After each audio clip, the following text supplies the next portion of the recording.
सेवक लोग, उनके शिष्य लोग रहते थे। महात्मा जी ने आदेश दे दिया कि अरे ऐसा है, देखो इस शहर में तो कोई सुनने वाला है नहीं, आप लोग थोड़ा सा दूर दराज गांव के पास चले जाइए और दूर दराज गांव में जा करके और वहां प्रचार करो और उनको बुलाकर लाओ कि आश्रम में, और उनको ये सही सच्ची दौलत मिल जाए और जीते जी भगवान का दर्शन दीदार कैसे होता है ये रास्ता करने से देखने लगे, मिल जाए और दर्शन करें। तो कहा कि अच्छा ऐसी बात है।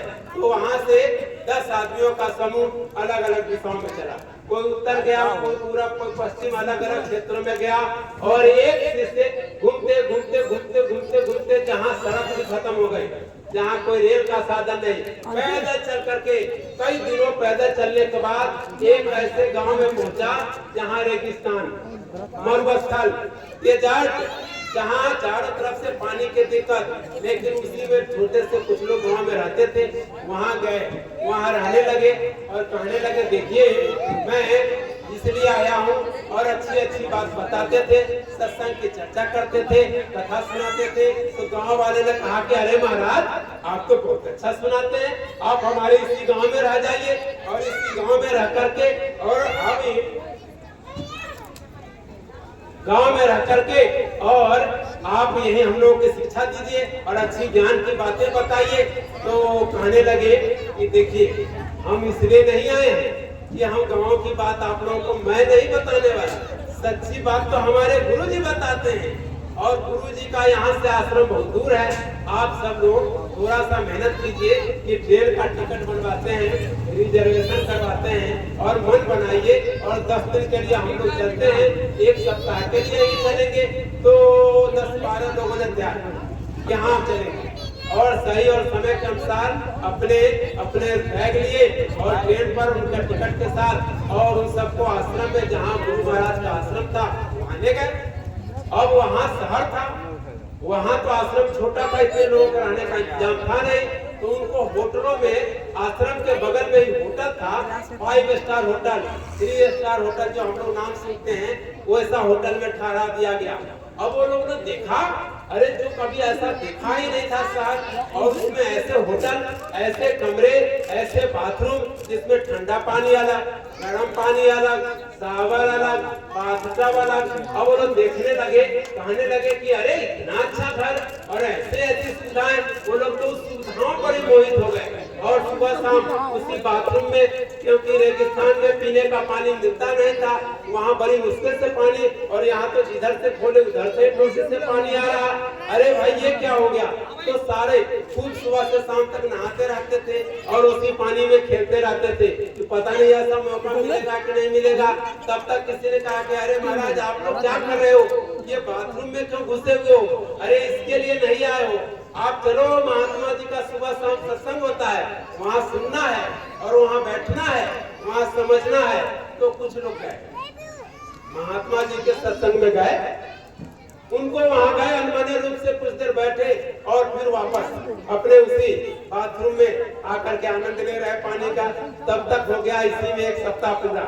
और किसी ने कहा कि अरे देखो ये सप्ताह पूरा हो गया, आपका ट्रेन का रिजर्वेशन का टाइम हो रहा, आपका ट्रेन का टाइम, सब लोग जल्दी जल्दी कीजिए, गाड़ी आ गई है, इसमें बैठिए और बैग लेकर पहुंचिए। बैग वगैरह रख दिया गया, लेकिन कोई आदमी आने को ही नहीं, कोई गाड़ी में बैठने को नहीं, कोई चलने को तैयार नहीं। तो किसी ने कहा कि अरे देखो ये लोग कहाँ हैं, क्या कर रहे हैं? तो ये क्या कर रहे हैं, सब देखे तो पता चलो, देखो क्या कर रहे हैं। तो ये सब लोग बाथरूम से टोटी खोल रहे हैं, बाथरूम से टोटियां खोल रहे हैं, टैप खोल रहे हैं, टैप की क्या कर रहे हो, ये क्यों खोल रहे हो? तो कह रहे हैं क्या इसको ले जाऊंगा, इसमें पानी आता है, इसको खोल कर अपने घर पे लगाऊंगा और इसमें से पानी गिराऊंगा। अरे बोल, इससे पानी नहीं आता, पानी तो इसके ऊपर टंकी लगी है, टंकी 5000 लीटर की, 2000 लीटर की टंकी लगी है, मोटर से उसमें चढ़ाया जाता है, उस टंकी से पाइप का कनेक्शन इस टैप तक, टोटी तक आता है, तब निकलता है। तो सही सच्ची बात यह है कि हम लोग सोचते हैं कि तुरंत आ जाए, अमीर हो जाऊं, हमारा बेटा ठीक हो जाए, बेटी की शादी हो जाए। ये टोटी बदलने से काम नहीं होता। जो कर्म किए हैं, जो प्रारब्ध में हमारे साथ जोड़ी गई है, वो तो भुगतना ही पड़ेगा। भोगना ही पड़ेगा। लेकिन महात्माओं के पास चले जाने से लेख पर मेघ मार। ये जो टोटी खोल करके बदलते हैं, ये बिना बदले ही आपका काम हो जाए, तो ऐसा काम क्यों न करें।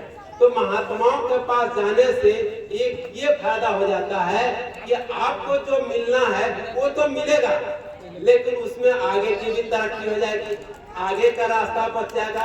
84 नरकों से कैसे बचा जाए, इसका रास्ता हो जाएगा। तो ऐसे दौलत को, ऐसे सद्गुरु को छोड़ करके इधर उधर भटकने से हम तो बेकार ही कर रहे हैं। श्वासा खाली जात है 3 लोक का मूल। तो मैं इसी शब्दों के साथ, अगर हमारे कहने सुनने में अगर कोई भूल चूक हो गई हो तो माफ कीजिएगा, अपना छोटा बच्चा समझ करके माफ कर दीजिएगा। वैसे मैंने अपनी तरफ से कोई बात नहीं की, ये सब गुरु महाराज की ही कही हुई बात है, वही मैंने अपना बात उनकी है, मैंने अपने तरफ से रख दिया आपके सामने टूटी फूटी भाषा में। तो इसी के साथ मैं इसके बाद मिश्रा जी, 2 मिनट सुस्ती आ गया 2 मिनट में बोल। अच्छा, हमारे बीच लोगों के बीच सुस्ती आ गया, तो जेपी यादव जी जरा उसमें रिचार्ज कर ले, और वो रिचार्ज करके फिर जरा एक्टिव हो जाएंगे, तब मिश्रा जी अपना तब वो सत्संग सच्चा सुनिएगा। तो इन्हीं शब्दों के साथ मैं एक बार भगवान का नाम लूंगा, आप सब मुझे नाम दीजिएगा। जय गुरुदेव, जय गुरुदेव।